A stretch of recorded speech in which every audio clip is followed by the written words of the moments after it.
Listen to this for a minute. This is 1 Chronicles 12. These were the men who came to David at Ziklag while he was banished from the presence of Saul, son of Kish.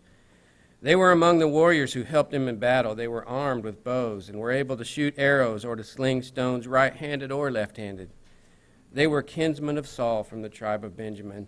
That chapter goes on to describe a whole bunch of the mighty men of David and what they were like and the different gifts they had and how they used those to help accomplish a special purpose. And I really do, I think that if Mike Hoots was born back in these days, that his name could be written in here alongside some of these guys. I think he's got the heart of these warriors in this place. Your speaker this morning is Mike Hoots. His wife Karen is sitting right here. They came to this school in the 90s here at Sunset. Mike is an old hippie from the 60s. I think maybe they both are, and they have a very unique way of they just love people. They really do. And Mike doesn't have a preference. I mean, he loves everybody. He loves the young people, the old people, the rich, the poor, just everybody. And I think it's evident in how he ministers to them. They've been in Miami now for about 20 years, trying to reach the lost in that place. And it's obvious they have a burden for the lost, that they want to reach more and more people.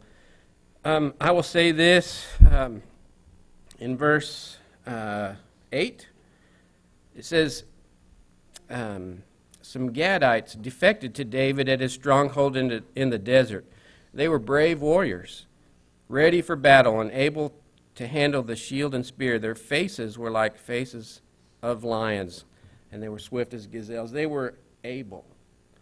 And I think Mike has some pretty unique skills, but one of the things I think it says in here is that these guys were brave.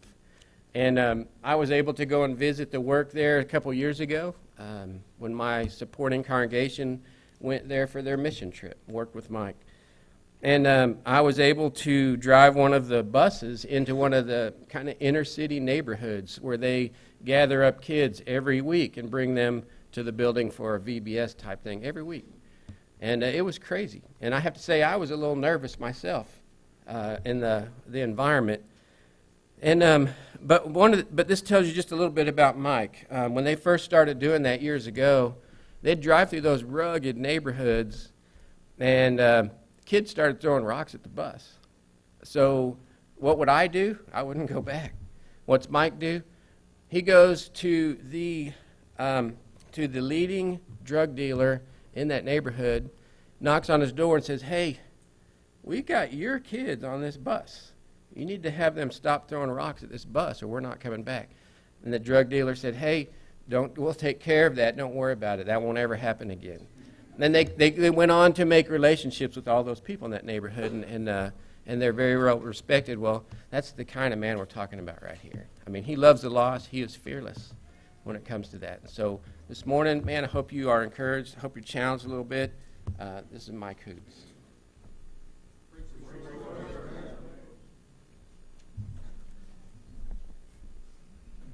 I don't know if I can live up to that story. You know, this is kind of a pretty intimidating room. I've talked in a lot of places, but each one of those flags, that was somebody's vision. And each one of those flags, they're souls. There are souls that were reached because of what was done here. That kind of puts me in a really humble kind of state. I've talked in a lot of places. Like I said, I've talked on streets, I've talked in other congregations, but when I stand in here, I feel a little intimidated. There's been some mighty great people that have come through here.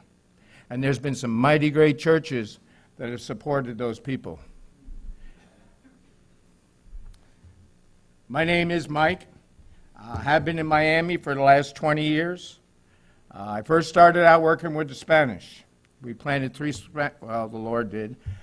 He planted three Spanish congregations. They're all up and running and going. And the Spanish work was fairly easy. Spanish people are relational.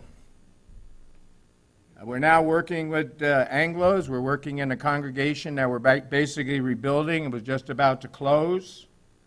And it's been one of the hardest works that I've been involved in. It took a long time to get over the anger and the disappointment that the few people that were there had. And we're at that point now. And that's why I'm standing here in front of you. To drive into the parking lot and somebody comes in a red car and someone comes in a blue car and someone comes in a white car, what color is the driver? This vehicle is my car. My body is my car. Paul will say it's my clay vessel. But these things are growing, and they're growing not because God wants them to grow, and they're growing because the devil is doing everything he possibly can. We are in a spiritual battle. And this is such a nice place because we have all this comfort, and we're secure together. Well, we don't have that. We don't have that. And I don't think the country as a whole has that, or we wouldn't be looking at these problems. They are merely symptoms of the problem. And as a church, we got to do something about it, especially the younger people.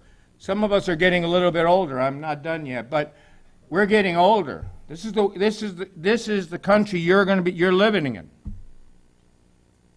This is where you're going to raise your children. This is the country that sent out those flags. The church is totally important in this country. The church is what's in control of all morality. Sometimes in congregations, I kind of laugh, not at the people, but I laugh at our mindset. All of us, we're all one. I'm not here to bash anybody. I think that there's a lot of people that love God out there. Just like I think there were a lot of people in Israel that loved God. But God wasn't happy.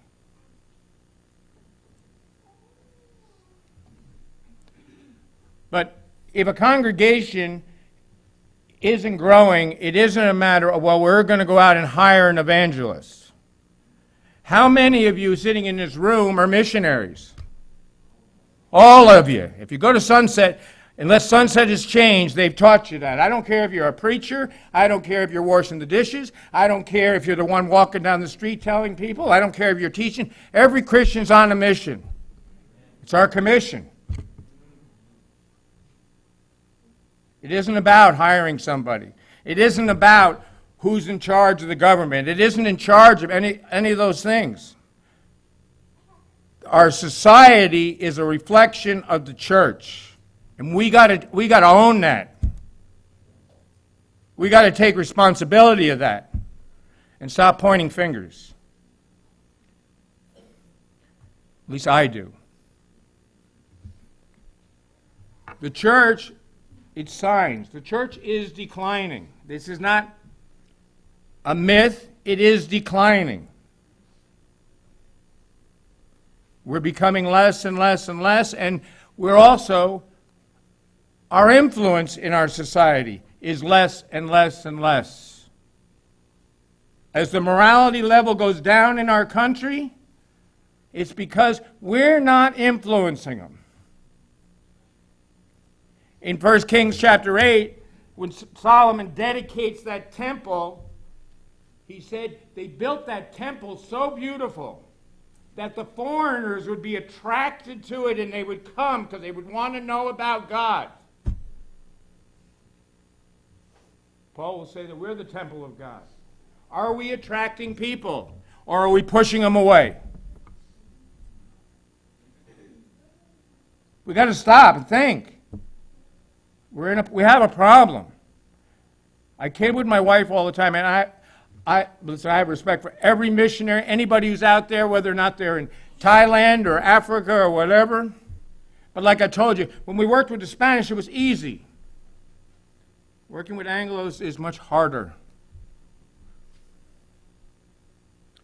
I kid with my wife all the time. I said, one day I'm going to retire. I'm going to become a foreign missionary. Because I've done campaigns in the Dominican Republic, and they follow me from one missionary I know, he planted 10 congregations in the Dominican Republic. Those people followed I did 10 different lessons. I had to change my whole system because they were all following us, so I just had to make it a series.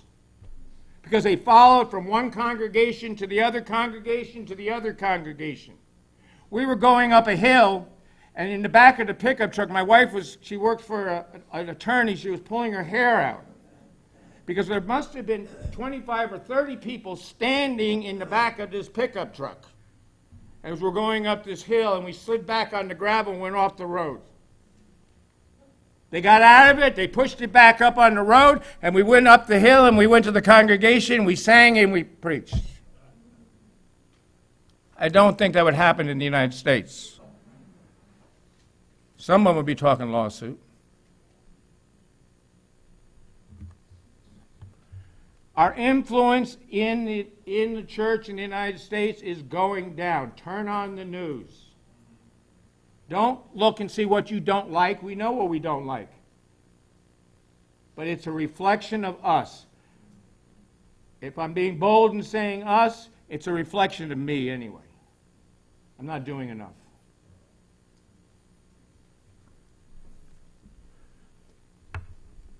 What goes on in the church affects our society. So all of us that live here, that want to raise our children here, we have to think about that. In 1 John, he says, if I know Jesus, I'll follow his commandments. It's not that I follow his commandments so I get to know him. It's because I know him. I can't help it. And that's why when Chris was talking, I can't help do what I'm doing. In John 14, he says, if you love me, you'll do my commandments. I don't know anything I love more than Jesus and his church. It might be the lost, because they don't know him. But it's a response. We don't do those things to show that we love Jesus. We do it because we love Jesus. And the world doesn't know that. You can go, everyone will say, well, everybody in the United States knows Jesus. No, they do not. They know of Jesus. They know he died on a cross. They know if you know him, you get to go to heaven. And they're running around. And so a lot of people are in the church merely what I call fire insurance. They come every Sunday morning, so they have fire insurance. They bought their Geico and fire insurance plan so they don't go to hell one day. But we live in his kingdom now. Now. He's our king now. Sometimes we get it backwards. And as a church, that's why I'm here, I'm pleading with you. We got to change it. Because I live with the lost. It's a nice place. This is a nice oasis. But this is not a cross-section of this country.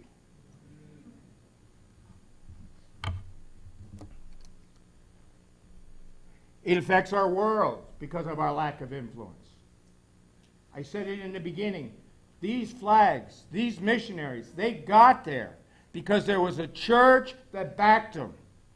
They went out and they got support, and there was a church that said, we're going to send you because we know that you'll go out there and you'll tell somebody about it.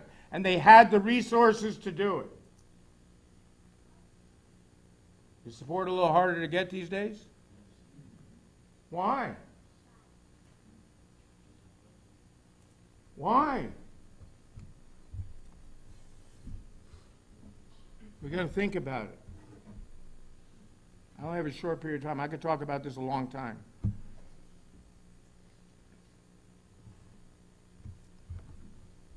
The church is about these one another passages. It's a body. It's used 100 times in the New Testament. One another is talking about relationships. I'm in a really small congregation, but I guarantee you, when we came there are people that come to church that don't even know the person that sits right next to him. I remember someone coming to me, they said, when I first got over there, his name was Mike, he came over and he says, "What happened to Debbie?" I said, "Do you know where she lives? He said, "No." I said, "There's your answer." If we're one body, why wouldn't we know somebody? Especially, I mean, I understand if there's 3,000 people, but you're talking 15 or 20 people, and you don't know where that person lives. There's something wrong.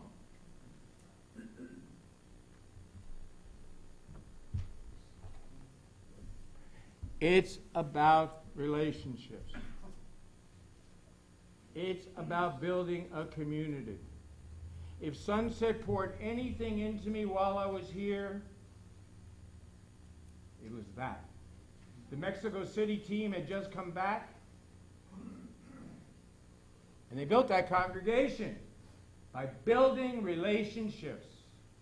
They struggled when they first got down there, and I know there were other things involved, but they struggled when they got down there because they convert somebody, they go home to their families, and when they went back to their families, you're a traitor. You left Catholicism. So they moved inside their houses, and they converted families, and Mexico City became Mexico City. They built relationships with those families. It's the most important part of the church.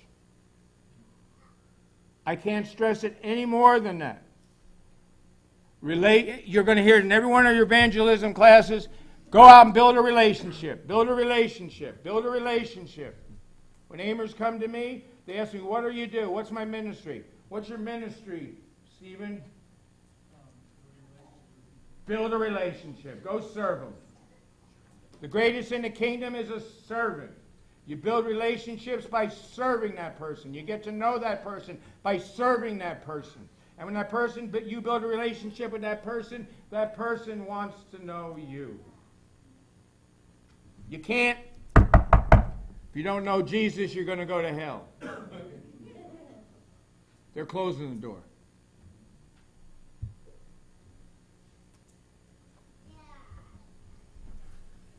Everybody wants to belong. Whether it be the Kiwanis Club, whether it be an auto club, whether it be the church, whether it be whatever it is, everybody wants to belong to something. But not only belong to something, they want to be known. And you can't do that on the large scale, just in the assembly. You can't do that. It's not designed for that. One of the hardest jobs, for me, once I get the congregation is up and running and there's 100 people there or 75 people there or whatever, everybody wants to talk to me on Sunday morning.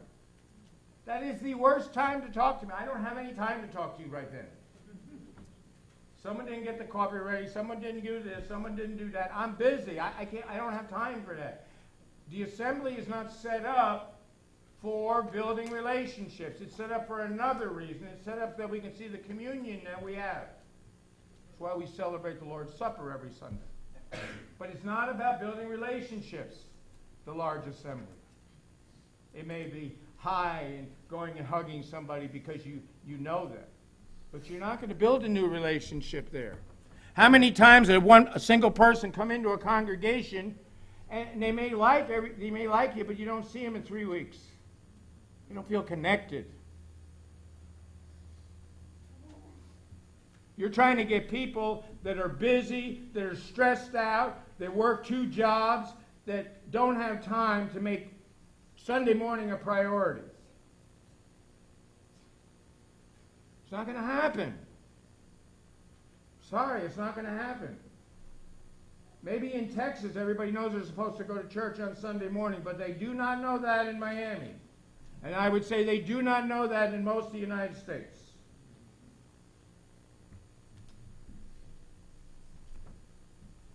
Our problem, there's a book I'd like everybody to read. I know you got plenty to read, so whenever you want to do it, but if you want to read a book, it was assigned reading for us when we came here.